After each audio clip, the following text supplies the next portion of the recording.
Ladies and gentlemen, is this on?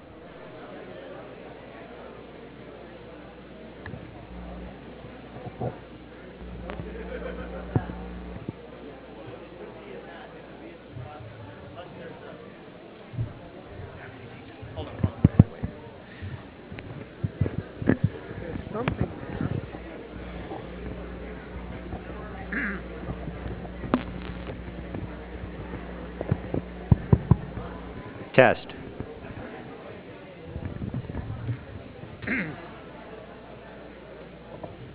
Okay, can you hear me now? Can you hear me? Good. Well, welcome to the Hall of Fame induction ceremony and the service awards for the USA Fencing organization, since our name has recently changed. As you know, we started in 1891 as the Amateur Fencers League of America, and in 1981 we became the United States Fencing Association.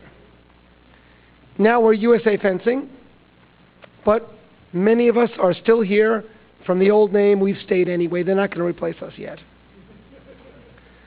I thought tonight, even though a lot of you may have known how this organization started, I think many of you have no idea how radical we really were when we began this organization. We were so outside the norms of fencing in the whole world, and even in the United States, as to the way we started this governing group. The reason that we were called the Amateur Fencers League of America is because we were going to be a strictly amateur group. And here's how it started. And for those 15 of you who already know the story, I apologize to repeat it again. So in 1888, we began. Sports was booming across the United States, especially in the Northeast. Gymnasiums were starting everywhere, particularly because of the influx of thousands of Germans into the United States, especially since after the Revolution of 1848, there were maybe 20, 30,000 Germans who came over who were involved in the Turner movement. And so many Turnvereins and Turngemeins opened all over America, and this started a physical fitness movement.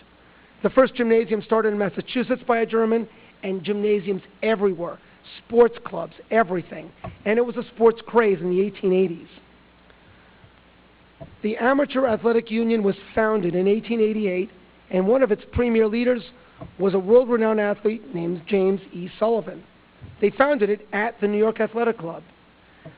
What happened was they started to do contests for boxing, wrestling, fencing, and they organized them, in many cases, together.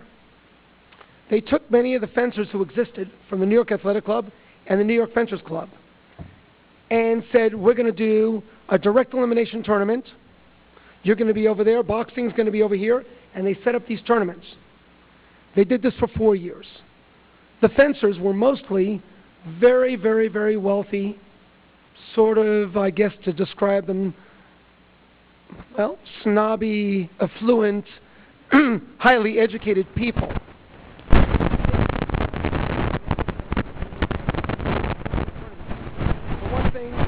They made the fencers hate them. They didn't like it. Then, when they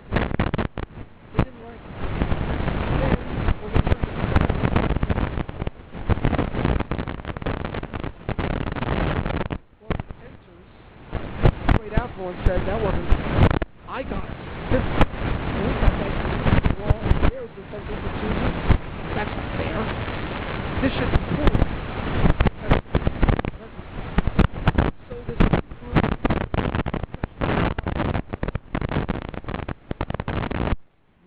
But they didn't like another.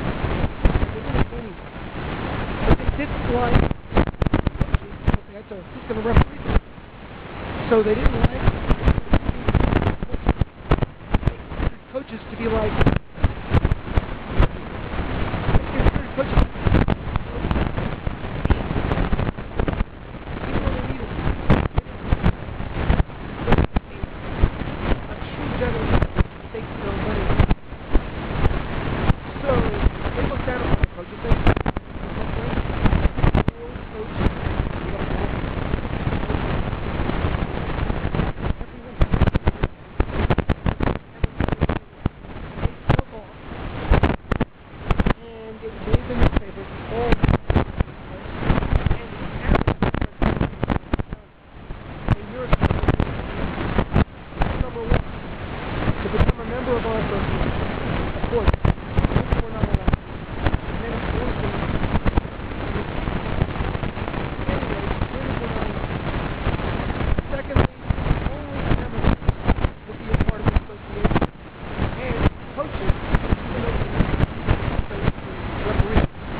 we'd be thrown out of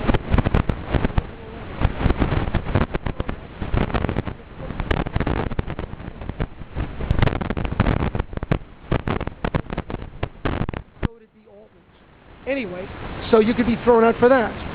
If you helped a fencing coach in your club and just gave some help lessons for free, that was a violation of amateur sport. So, you couldn't do anything but be just a real nice amateur. Then there are some rules.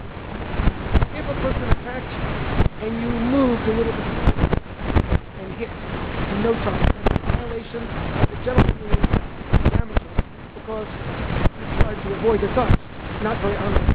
No touch. If you touch, no touch.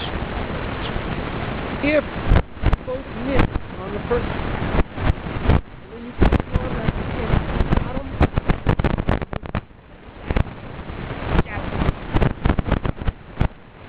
then we had a rule also about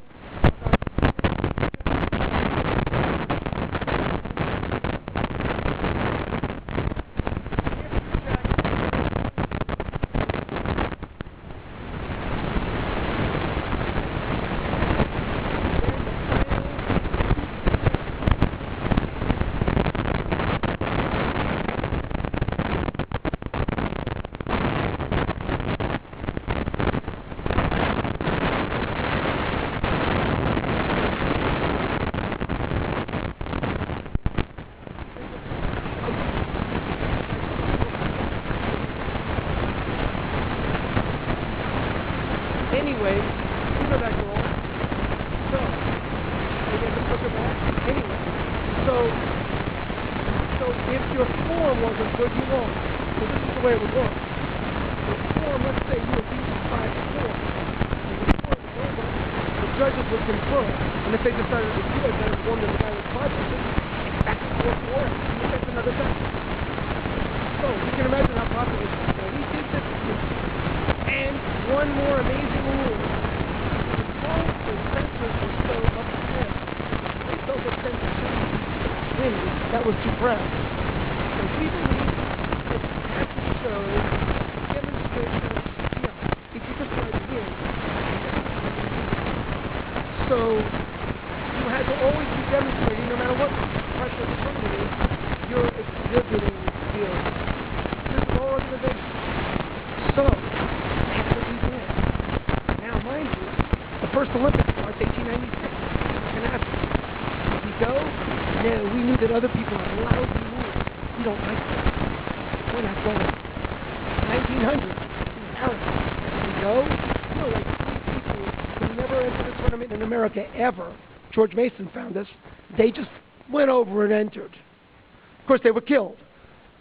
But our people, they didn't go. 1904, we decided to go. It was here. And we made up our own rules. We had single-stick fencing.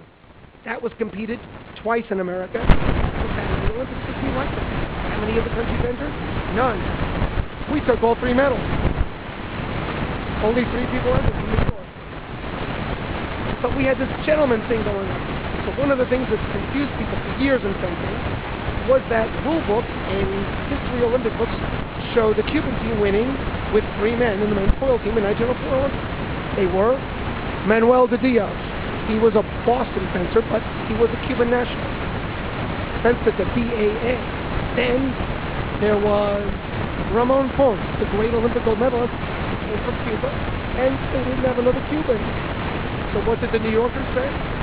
Upper crust man. They said, we want to have a Cuban. The Cubans were let's lend them something. So Albert Vanderbilt from the New York Fencers Club was volunteered. He goes, I'll fence the Cubans. So the Cubans fenced the 3 other Americans from New York, and the Cubans won. So Albert Vanderbilt got a gold medal with the Cubans. Believe it or not, 10 years ago I was called by the Cuban national government to ask me if I've ever heard of this guy. Because they've searched their records, they can't find anyone named Albert Vanderbilt in Havana anywhere. And of course, Mr. Post's family was like his grandfather was like a Civil War colonel. So, it was a gentlemanly thing. And foil, this is the final rule, folks. It wasn't by the New York elite that the target area that most countries use was too easy to hit. So instead of the torso, they made it a little less than a quarter of the torso.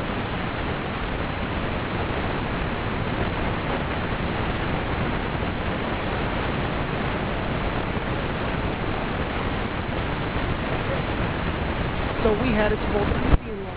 And I'm sure some of you have seen pictures of jackets with a line down the middle, and that was the median line. So Americans didn't believe in the whole chest. Anyone could hit that. That's the backdrop. So in 1904, nobody showed up. 2 Cubans and 1 German. So we won lots of medals to take care of. And 1908, did we go? Nah, why go to England? 1912, we went. We were posing because form counted. We did everything our way. And everyone just stabbed us to death. And we came back